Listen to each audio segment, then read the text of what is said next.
Ever wondered how the seemingly weak conquer the strong? Welcome to Law 21, play a sucker to catch a sucker.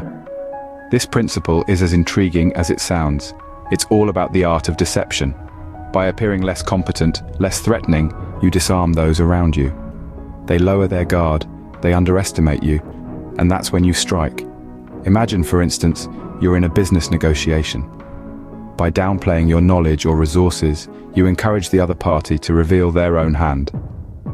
They become complacent, thinking they have the upper hand. But you, my friend, have the element of surprise. Or perhaps, in a personal relationship where you're constantly being taken for granted. You play the fool, let them believe they have control, and then subtly shift the balance of power when they least expect it. In self-improvement too, underestimating your own abilities can push you to strive harder, to reach further. So remember, sometimes appearing less threatening can be your greatest weapon. Now let's delve into the key points of Law 21. This law, play a sucker to catch a sucker, is a strategic move that urges us to appear less capable than we really are. Now, this isn't about deception, but rather about strategy. It's about not revealing your full capabilities, thus keeping others off balance and creating an opportunity for surprise. Imagine for a moment that you're playing a game of chess.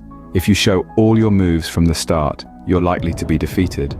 But if you hold back, let your opponent underestimate you, you can then unleash your talent when they least expect it and seize the victory.